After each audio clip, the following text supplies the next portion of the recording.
Yeah. Yes. But then we have other places where we can put it from 0 to 4. I've always seen schools themselves serving two functions. One, to educate, and two, just to house kids until they're 18 and they can get a job. Keep them safe. No. You don't want kids housed because they don't have the skills to get jobs now. In fact, that's one of the problems we face. I will agree with that completely, 100%. I'm on board with that too. So we have to do something to get them educated at least to the level where they can function in an industrial society. They can read and do plans, or they can read directions, or etc. So it's very difficult today to find employment if you don't have a certain level of intellectual knowledge. Right. If you can't read to a certain level, it's very difficult to find employment. Right. But even if you can read to a high school level, and that's all. Then there's hope for you. Yes. That's how we have Workforce One now. Right. This little county here has $31 million to help people get the skills to work. Mm. Which is another thing I'm a big proponent of. And I'm a big proponent of the Swiss and German system of having, I know this sounds, but of the Swiss and German system of teaching at an age of 15 or 16. At that point, students leaving school, in a sense, and going to work within industry and gaining the skills We in have that. industry. Yes. We have it through Workforce One. But it's not, it's still, But it's the exception, not like everybody does. If I was sitting here with my son, and you would say to me, "What is your son doing next year?"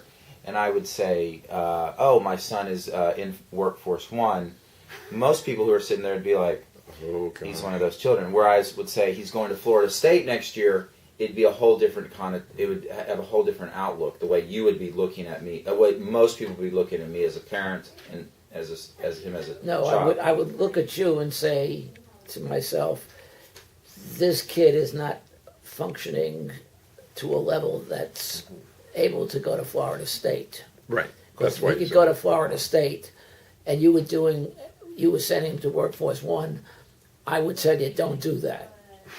Right. But if you why were in would I- Switzerland, this would be... That's a vocational. That's what I'm saying. Yeah. Even England has that. Right. England has a track. What we've heard is that even when it's even if you're headed to the university, you still are picking up a skill in some way. Because we have a problem here, because we demand much more. But in the European models, they actually have a commitment which says all children will graduate with a saleable skill. We haven't exercised it to the extent that we should. Right. But remember, in the junior high schools, when I went to junior high schools, I took 2 shops. Yeah, in the shop. Right, yeah. We had that. At least you'd be able to make something in wood. Right. No, well, I think at the time you were probably, I don't know, I'm not too sure the time you went to, probably in the early 1950s. Before World War II. Before World War II. You had you probably had a very good shop program within schools. Of course, we had printing. Yes. That's it. Then we had high schools in New York City, New York School of Industrial Trades, New York School of Printing, Fashion Institute of Technology, Brooklyn Tech, which was a college-oriented but a technical school. Mm-hmm. That you had to take a test to get into. Right. Okay. And this is before the Second World War. This is before World War II. That now that people would say, wow, this is a pretty progressive school district you're going to. It was. It was. I agree completely. Of course, it took care of a wide spread of students. And even within the junior high school, we went to 7, 8, 10. Right. I mean, we had a rapid advance that I went through. I did 3 years and 2. Wow. But then we had 7A1 going all the way to 7A10. 10, if you could write your name, you went into 10. That's all you could do. That's amazing. Yeah. Yeah, I'm sort of my take on public education now, and as an educator, and I teach English, And for me, it's a marketable skill, and I'm teaching a skill, and I teach it as if I'm teaching a skill. And I say, these are the situations where you're going to need to use this language. This is what you're using for, and I teach it in that way. I teach towards that objective. But I feel a lot of times. What age group were you playing with? I play everywhere from 15 to 32. 15 to 60. Yeah, that's true. Retraining. Brazilians coming to learn English. A lot of engineers, older students. Yes, a lot of older students.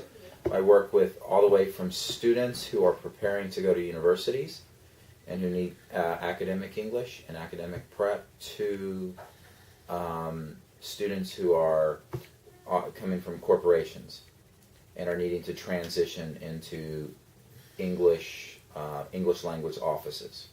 Like German company has bought out a Brazilian company. Now everybody's using English. Right, or Hitachi wants to market into an American market, and they have an individual who they've targeted to work within this American market because of these certain skill factors. However, one of the lacking skill factors is English, so it's my job to bring him or her up to a satisfactory level In English. where they can teach. Yes, It's very functional. It's not a lot of textbook. No. Yeah, it's very functional. It's like English as a second language. Right. but I'm really big on education, as in teaching. I think knowledge is important, and I love the intellectual high you gain from education. I think it's the best high out there, even better than any sort of adrenaline high, from at least me. But I'm really worried that we're not preparing our students with skills that can put them in jobs to actually. But then there's another side to this thing where I'm kind of worried about that the jobs aren't there either. But we're not preparing our students with the skills to do jobs. To be honest with you, I look at a lot of these Workforce One or vocational jobs, and I'm